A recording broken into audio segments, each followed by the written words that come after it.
Hello friend, welcome to my new video. तो आज हम इस वीडियो में बात करेंगे कि एसएससी एमटीएस का पेपर जो 2022 में हुआ था, उसमें मेरा इंग्लिश में 25 क्वेश्चन में से 23 क्वेश्चन कैसे सही हुआ, कैसे मैंने इंग्लिश को इम्प्रूव किया, ठीक है ना, बिना कोई पेड कोर्स के और बिना कोई कोचिंग के, ठीक है ना। तो और कौन कौन से बुक्स को मैंने फॉलो किया वो इस वीडियो में बात करेंगे। तो इस वीडियो में सब कुछ बताएंगे कि कैसे पढ़ा, कौन से बुक्स को पढ़ा, ठीक है ना। और जो भी कैंडिडेट एसएससी जीडी का तैयारी कर रहे हैं, उन्हें इस वीडियो को देखना चाहिए बिना स्किप किए। इस वीडियो को पूरा देखें, ठीक है ना। तो चलिए वीडियो को शुरू करते हैं। और अगर वीडियो अच्छा लगे तो दोस्तों के साथ शेयर करें, और चैनल पर पहली बार आए हैं तो चैनल को सब्सक्राइब कर लें और बेल आइकन को दबा दें। तो चलिए दिखाते हैं कि कौन से बुक्स को मैंने पहले पढ़ा, कहाँ से मैंने स्टार्टिंग किया था इंग्लिश खुद पढ़ना, ठीक है ना। तो देखिए, सबसे पहले जो मैंने बुक्स पढ़ा था वो ये है लुसेंट का जनरल इंग्लिश। ये बहुत ही अच्छा बुक है, एकदम बेसिक से इसमें दिया गया है। खास करके जो बिगिनर स्टूडेंट हैं उसके लिए तो बहुत ही बढ़िया बुक है। इसमें पूरा डिटेल दिया गया है, पूरा टॉपिक वाइज दिया गया है, हर टॉपिक का पूरा बढ़िया से जो है विवरण दिया गया है कि कैसे पढ़ना है, कैसे दिया गया है, ठीक है ना। तो चलिए दिखाते हैं पूरा टॉपिक वाइज कैसे दिया गया है। देखिए यहाँ पे, देखिए नाउन, आर्टिकल, प्रोनाउन वगैरह सब चीज़ दिया गया, वॉइस, नरेशन, ठीक है ना, कॉमन एरर वगैरह सब चीज़ दिया गया, सिनोनिम सेंटोनिम भी दिया गया है, वन वर्ड सब्स्टिट्यूशन भी दिया गया है, फ्रेजल्स भर भी दिया गया है। तो हर जो है टॉपिक इसमें बहुत बढ़िया से कवर किया गया है। तो ये बुक जो है बिगिनर स्टूडेंट के लिए बहुत ही अच्छा बुक है, और इसमें पूरा बेसिक से दिया गया है। तो मैंने सबसे पहले यही बुक पढ़ा था, खुद से पढ़ा था, कोई पढ़ाने वाले नहीं थे, हम खुद से इसको पढ़े थे। तो जब पहली बार मैंने पढ़ा तो समझ में नहीं आया था, एक बार में कुछ भी समझ में नहीं आया था। फिर जब सेकंड बार पढ़ा तो थोड़ा थोड़ा समझ में आने लगा।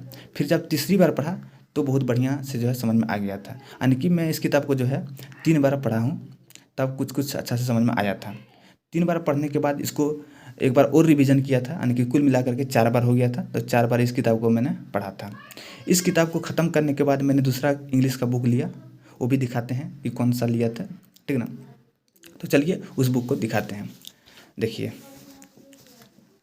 यहाँ पे किरण पब्लिकेशन का एसएससी प्रीवियस ईयर में जितना भी एग्ज़ाम हो चुका है सब में एसएससी के द्वारा, देखिए यहाँ पे सीजीएल हो, सीएचएसएल, सीपीयू, एमटीएस, जीडी, सबका जो प्रीवियस ईयर एग्ज़ाम हो चुका है सबका इसमें दिया गया है। मार्च 2023 तक है। इसमें भी टॉपिक वाइज दिया गया है, चैप्टर वाइज यहाँ पे देख सकते हैं लिखा हुआ है चैप्टर वाइज। तो चैप्टर वाइज इसमें भी दिया गया है पूरा। चलिए दिखाते हैं।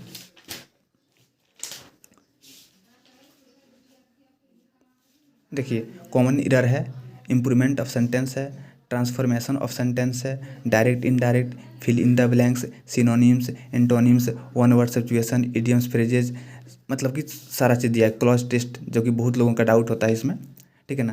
तो उसके बाद कंप्रिहेंशन टेस्ट भी है। तो सब चीज़ इसमें है, अच्छा तरह से बहुत बढ़िया से बताया गया है। इसको भी मैंने पढ़ा, ठीक है ना।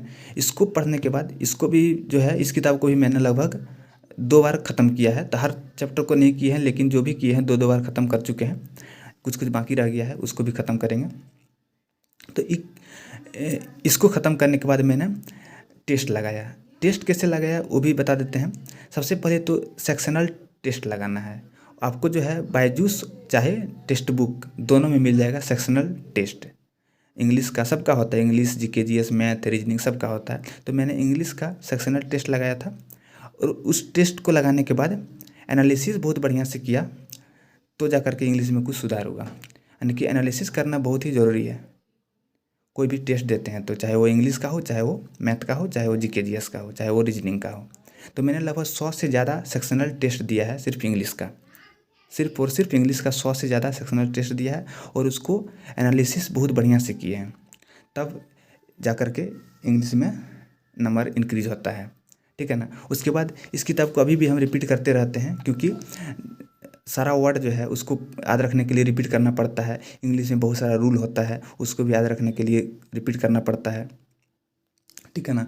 तो बार बार रिपीट करना बहुत ज़रूरी है रूल्स को और वर्ड को, यानी कि synonyms, antonyms, one word substitution, idiom, phrases, ये सबको याद रखने के लिए बार बार पढ़ना बहुत ज़रूरी होता है।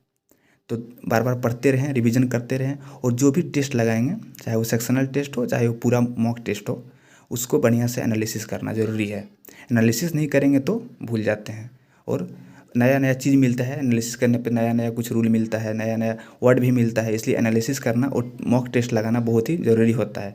सबसे पहले आप सेक्शनल टेस्ट लगाएं किताब, इस दोनों किताब को ख़त्म करने के बाद सबसे पहले इसको ख़त्म करें पढ़ के अच्छे से, फिर इसको पढ़ें अच्छे से। ये दोनों किताब पढ़ने के बाद सेक्शनल टेस्ट लगाएं, और सेक्शनल टेस्ट को लगाने के बाद उसको एनालिसिस बहुत बढ़िया से करना है, एक एक क्वेश्चन को बढ़िया से डिटेल में जानना है उसके बारे में, ठीक है ना। तो आपका इंग्लिश में जो है इसको अपने आप जो है इंक्रीज होने लगेगा। तो इस तरह से मैंने अपने स्कोर को इंक्रीज़ किया था और बढ़ाया है खुद से, बिना कोई कोचिंग के और बिना कोई पेड कोर्स के। हाँ, अगर आपको कुछ दिक्कत होता है, कोई टॉपिक में कुछ समझ में नहीं आ रहा है, तो यूट्यूब पर बहुत सारा कंटेंट पड़ा हुआ है, वहाँ से आप सर्च करके देख सकते हैं और अपना डाउट को क्लियर कर सकते हैं। मैंने भी उस तरह से किया है बहुत बार, और अभी भी करते हैं। कुछ अगर समझ में नहीं आता है तो डायरेक्ट टॉपिक वाइज लिखते हैं यूट्यूब पे, वहाँ से मिल जाता है, तो आप भी वहाँ से खोजें और पढ़ें, तो आपका इंग्लिश में स्कोर ज़रूर बढ़ेगा, ठीक है ना। तो यही यही था आज का वीडियो। मैंने बताया कि कौन कौन से बुक्स को पढ़ा और कैसे प्रैक्टिस किया, ठीक है ना। तो फिर मिलते हैं आगे, तब तक के लिए बाय बाय, टेक केयर।